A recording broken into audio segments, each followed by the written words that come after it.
no sabe que la vida en Dios es mejor que la vida sin Dios?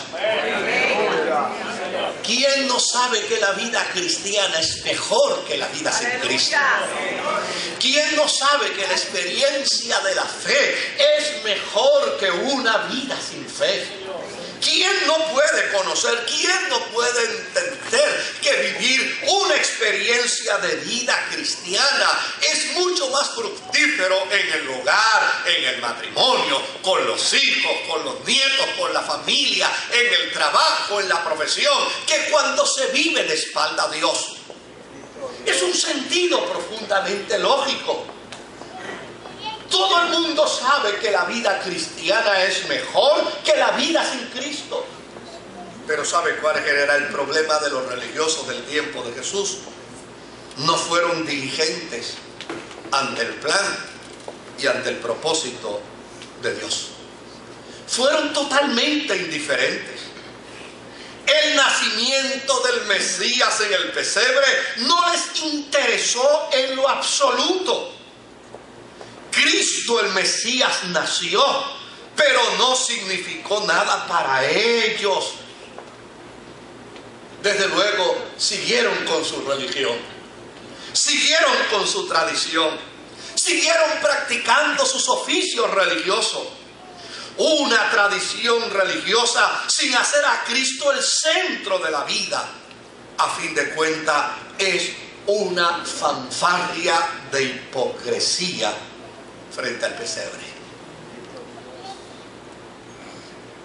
A los religiosos del tiempo de Jesús se les invitó: vayan al pesebre. Y ninguno de ellos se movió. Es la misma respuesta que encontramos hoy. Es la misma respuesta. La sociedad de hoy sabe perfectamente que una vida de fe y de esperanza es mejor que una vida sin fe y desesperanzada. Pero están atolondrados. Han perdido el sentido de juicio. Han caído en la trampa de la indiferencia. Y como resultado de ello, obviamente, conociendo que la vida de fe y de esperanza es mejor, prefieren caminar a ciegas por su indiferencia. Dios hizo invitación para todo el mundo. Todo el mundo puede ir al pesebre. Inclusive Dios expuso a José y a María ante el pesebre. Y mire qué dato interesante. Qué dato interesante. Ellos no tenían una comprensión cabal de esta invitación. María no sabía, no tenía ni idea de lo que le estaba sucediendo. José no sabía lo que estaba pasando en su entorno. Ellos simplemente fueron receptivos al mensaje y al plan de Dios. Note bien que el planteamiento de María no fue un planteamiento de total comprensión. Embarazada, sin todavía haber consumado el matrimonio con José, mi esposo. No sé. Pero fíjese la respuesta. He aquí la sierva del Señor. Hágase en mí como tú quieras. Porque la invitación al pesebre requiere precisamente esa muerte al egocentrismo. La invitación al pesebre es el Dios que nos desafía para decirnos: oye, ¿a que no te atreves? Yo voy a nacer en el lugar más pobre. ¿Te atreves a llegar tú a ese lugar para adorarme como rey? Es la invitación, es el desafío del cielo para que en lugar de mirarnos hacia adentro y encontrar la belleza tristeza de nuestra egolatría, podamos decir como el apóstol San Pablo: yo estoy juntamente crucificado con Cristo, y ya no vivo yo, sino que ahora Jesucristo vive. Aleluya. José y María no entendían la invitación del pesebre, pero ofrecieron a Dios su sencillez y su devoción para que Él las utilizara como vehículo de bendición al mundo. Y gloria a Dios por una pareja que no entendía ni pizca lo que Dios estaba haciendo, pero estaban dispuestos a que Dios hiciera en ellos como a Él le placiera. Porque esa es precisamente la invitación de Dios en la Navidad. No tienes que entenderlo todo. Lo que debes estar es dispuesto para el Dios soberano gobernar totalmente tu vida. Ellos no querían escandalizar a nadie dentro del marco de esta invitación. Pero ¿sabe qué me llama la atención? No estaban dispuestos a impedir que el plan no se cumpliera a cualquier precio. José determinó no difamar a María. María determinó caminar con José. Y caminaron hasta encontrar el lugar donde Dios habría de aparecer. ¿Sabe? Dios también expuso mediante invitación al pesebre a los pastores. Los pastores sabían oír voces angelicales en alabanzas a Dios. Quiere decir, los pastores tenían una predisposición para las cosas espirituales. Porque hay gente que puede celebrar Navidad, pero tienen insensibilidad del alma. No sienten ni padecen. Y para tener encuentro con el pesebre y con el niño del pesebre, se necesita sensibilidad. De hecho, la Biblia describe el corazón del pecador como un corazón de piedra, con la gran oportunidad que dice: si me das la ocasión, yo puedo hacer de tu corazón de piedra un corazón de carne. Los pastores sabían oír voces angelicales. Es decir, tenían inclinación hacia eso. Tenían buena disposición hacia eso. Ellos estaban dispuestos a escuchar la voz de Dios. Ellos estaban dispuestos a escuchar voces espirituales que les anunciaran, que les hablaran. Fueron receptivos al mensaje angelical. Y lo que es más extraordinario, ellos creyeron al mensaje de los ángeles cuando decían: gloria a Dios en las alturas y en la tierra paz y buena voluntad. Y mira qué interesante. En contraste con Herodes, en contraste con los religiosos de Israel, los pastores, los que cuidaban el rebaño de ovejas, estaban dispuestos a llegar hasta el pesebre. Fueron al pesebre para adorar al Mesías. Ahora, ¿fue esto un accidente? No, querido, esto no fue un accidente. No fue un accidente.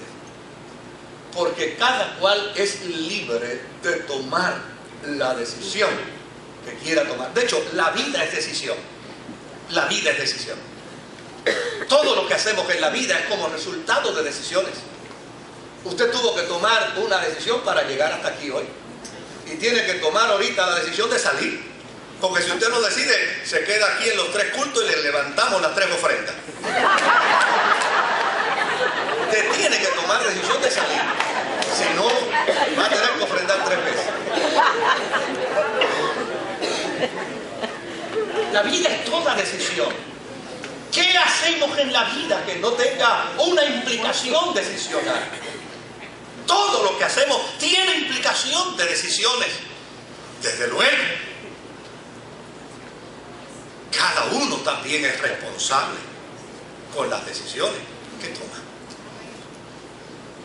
Todos tenemos derecho a tomar decisiones. Usted tiene el derecho a decidir en su vida servir a Dios y no servirle. Y yo le aseguro que Dios no lo va a obligar a servirle. Usted tiene el perfecto derecho de decidir venir a la iglesia o no venir a la iglesia. Y Dios no lo va a agarrar por la mano, no, para la iglesia que va, no. Se queda en su casa feliz de la vida. La vida es decisión. Dios le dio la oportunidad y le hizo la invitación a Herodes. Herodes, tienes una invitación para llegar hasta el pesebre. El terco de Herodes no estaba dispuesto a llegar. Ese es tu problema. Dios le hizo la invitación a todos los religiosos de Jerusalén, y los puso a investigar con respecto a la invitación. Ninguno de ellos fue. Llana y sencillamente no ha pasado nada. Ese era el problema de ellos. Cada cual es responsable con las decisiones que toma. Ahora, el cielo invita a los pastores. Y esto no fue un accidente, porque estos pastores juegan un papel importantísimo dentro de la historia. Miren, estos pastores eran los criadores de ovejas para el sumo sacerdote. El comerciante más grande de ovejas en Israel en el tiempo de Jesús eran los sumos sacerdotes. Y ellos tenían un monopolio. Pero, bueno, ustedes saben que la Biblia dice que Jesús entró al templo y se indignó tanto que viró las mesas y los sacó a todos de allí, porque Jesús se dio cuenta del monopolio que había allí. Y este monopolio lo controlaban los sumos sacerdotes. El sumo sacerdote era el que controlaba el monopolio. ¿Por qué? Porque el sumo sacerdote había creado una compañía de crianza de ovejas y de corderos. Y esta compañía de crianza de ovejas y de corderos estaba muy bien establecida. Y desde luego, estos eran los pastores que le cuidaban al sumo sacerdote las ovejas y los corderos.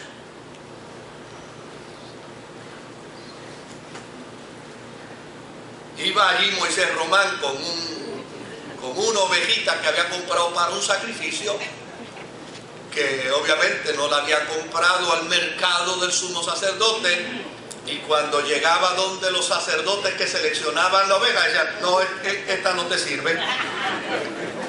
Es que no te sirve. Mira, si la miras bien, ella tiene como un ojito que se le va para el lado.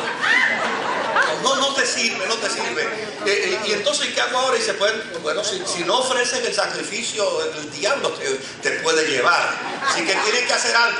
Dice, y hay alguien por ahí que tenga una oveja. Bueno, ve allá donde están aquellos vendedores. Y aquellos eran los vendedores, los campistas. Aquellos eran los que tenían las ovejas del sumo sacerdote. Y a la larga el pobre Moisés tenía que llegar allá y decir: oye, vénganme en una de esas. Decían: estas sí que son perfectas.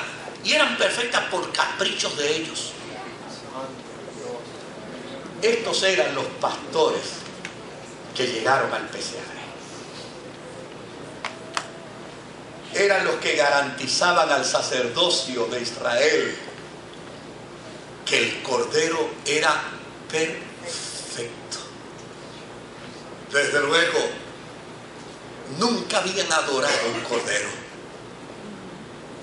Pero cuando recibieron la invitación para llegar al pesebre, la sensibilidad de ellos los llevó a entender que aquel que estaba acostado entre pajas y estaba entre animales era el Cordero auténtico de Dios. Y dice la Escritura que se postraron ante él y le adoraron. Dios expuso ante el pesebre a los magos de Oriente. Y los magos de Oriente no es otra cosa que la representación de la gentilidad. Porque la invitación era ¿para quién? Para todos. Vamos a invitar a reyes. En Herodes está la representación. Vamos a invitar a religiosos. En los religiosos de Israel está la representación. Vamos a invitar a la gente sencilla. En la gente sencilla estaba María y José representados. Vamos a invitar a los pastores. En los pastores estaban los que podían reconocer si un cordero era perfecto para el sacrificio. Y ellos llegaron para afirmar: este sí es perfecto para el sacrificio. Vamos ahora a invitar a la gentilidad. ¿Y cómo invitamos a la gentilidad?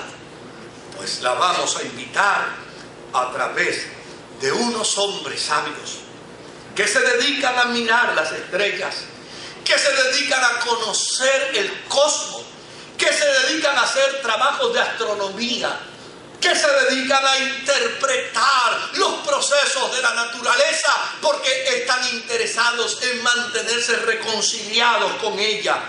Y de repente apareció una postal de invitación en el cielo, una estrella que ellos no conocían. Una estrella que ellos no sabían interpretar, una estrella que ellos no podían a ciencia cierta poder definir con perfecta claridad, pero algo observaban de esa estrella. Esta era una estrella poco común porque tenía movimiento, porque los dirigía, porque tenía una conexión de información hacia ellos, y finalmente ellos determinaron seguir la estrella porque sabían que aquella estrella era la invitación de Dios para que llegaran hasta el pesebre. Y llegaron de la manera más reverente. Y llegaron de la manera más cristalina. Y llegaron de la manera más pura. Uno de ellos vino con un presente de oro, haciendo declaración de que en el pesebre había un monarca. Las costumbres antiguas planteaban que solamente a un rey se le obsequiaba con oro. Y allí ellos sabían que el que estaba en el pesebre era el Mesías, el Verbo de Dios, y le reconocieron como rey. Otro le llevó incienso, porque dentro del marco de la explicación teológica, el incienso era el regalo que se le daba a los sacerdotes. Y era el testimonio de que la ofrenda era una ofrenda agradable, era una ofrenda pura. Aquel mago gentil reconoció que el que estaba en el pesebre era el sumo pontífice de nuestras almas. El otro llegó con mirra. La mirra era precisamente el regalo que se le daba a alguien a quien se le entendía como que iba a morir sacrificado. Es decir, en la historia del nacimiento de Jesús y ante la postal de invitación para el pesebre estaba el testimonio más claro. Jesucristo es el Rey de Reyes. Jesucristo es el sumo pontífice de nuestras almas. Y Jesucristo es el regalo exquisito de Dios para la redención de nuestros pecados, de manera tal que a través de Él nosotros podamos afirmar que somos hijos del Dios del cielo que nos ha reconciliado. Todas estas historias bíblicas están presentadas en Mateo y en Lucas. no como un elemento de accidente, no como una mera invención decimal, sino más bien todo esto es para decirnos que estas personas representan a aquellos que con sincera devoción buscan a Dios de corazón para honrar al Señor de la Navidad, para honrar al Señor de la creación y para honrar al Señor de la historia. Si ellos fueron invitados al pesebre, tú y yo también hemos sido invitados al pesebre.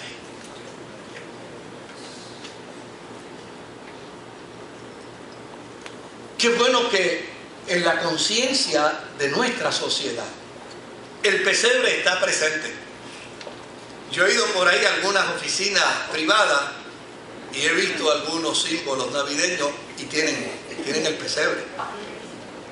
Y he ido a algunas agencias gubernamentales y tienen el pesebre. Y este año no he visto muchas bombillitas, parece que el alumno permite ese lujo para este año. Pero ya he visto algunos pesebres. El pesebre es precisamente el anuncio dentro de esta experiencia de festividad que nos hace recordar que lo más puro, lo más excelso, lo más sagrado nació entre la humildad. Desde luego, nosotros como cristianos necesitamos responder a la festividad de la Navidad con desafío,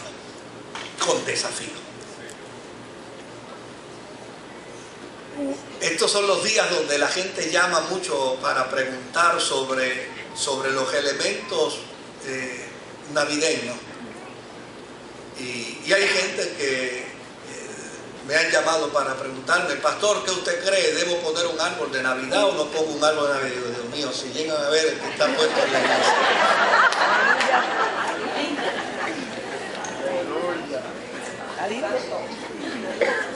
Pues eso no tiene ningún significado, nada más que un símbolo de la celebración de la Navidad.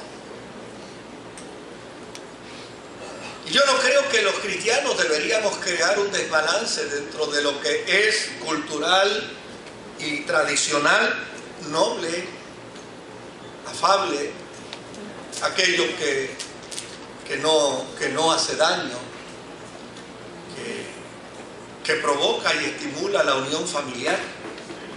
Yo he escuchado testimonios de familias que dicen: el árbol lo montamos todos, en casa se monta el árbol todos.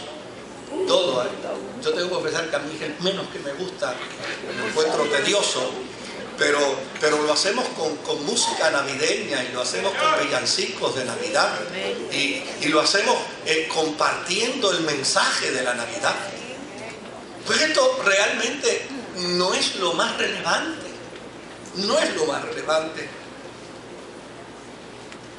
y debo entender con perfecta claridad que mi defensa de la Navidad y mi aportación con respecto a la celebración de la Navidad no puede ser una de tipo cultural meramente. Yo no puedo decir hoy: yo estoy celebrando la Navidad al estilo puertorriqueño. Importa a mí el estilo puertorriqueño. Yo no puedo decir: yo estoy celebrando la Navidad como parte de nuestra costumbre, de nuestra tradición. Yo no puedo estar planteando que la celebración de la Navidad es importante en nuestro país porque ella estimula la economía. Tanta desesperación se tenía para estimular la economía que la Navidad empezó a venderse antes de Thanksgiving.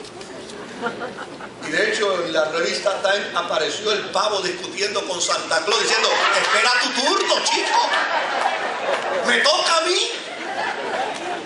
Haciéndole entender obviamente haciéndonos comprender que hay un problema de economía, y hay quienes piensan que la celebración de la Navidad es un buen estímulo para la economía social. Querido, nosotros como cristianos necesitamos el justo balance de la celebración de la Navidad. Y el justo balance de esta celebración es afirmar los mensajes que cada historia tiene. Por eso quise traer en esta mañana una sinopsis de Mateo y de Lucas. ¿Qué significa la Navidad en la persona de Herodes? Alguien a quien Dios vio con miseración y con pena, porque a fin de cuentas él era el rey, pero era el ser más infeliz que existía en la monarquía. Y Dios tiene compasión de los que se sienten como infelices. ¿Qué significaban los religiosos en la celebración de la Navidad? Que no se puede tomar la vida religiosa de manera liviana y ligera. Necesitamos tomarla con profundo compromiso, porque lo peor que puede suceder en un cristiano es que tome lo extraordinario como ordinario, y es que tome lo que tiene valor con indiferencia. ¿Qué nos enseña la Navidad a través de José y de María? La buena disposición de decirle al Señor: aunque yo no entienda, estoy dispuesto a someterme a tu voluntad. Haz de mí como tú quieras. ¿Qué me hace entender la Navidad a través de los sabios de Oriente? Que yo debo reconocer en Jesús no meramente a un pobre que ha nacido accidentalmente en un pesebre, sino debo entender que Él es el Rey de Reyes, que Él es el monarca de los monarcas, que Él es el sacerdote de los sacerdotes y que Él es el vicario de la iglesia, porque por Él encontramos reconciliación con nuestro Dios. Si aprendemos a tener buena interpretación de la Navidad, afirmando la Navidad no en el contexto de una tradición, sino en el contexto de la Sagrada Escritura, entonces tal vez nos atreveremos a decir como aquel gran anuncio: todo el año es Navidad. Pastor Joel, todo el año es tiempo para celebrar que ha nacido hoy en la ciudad de David un Salvador. Que el Señor me lo bendiga.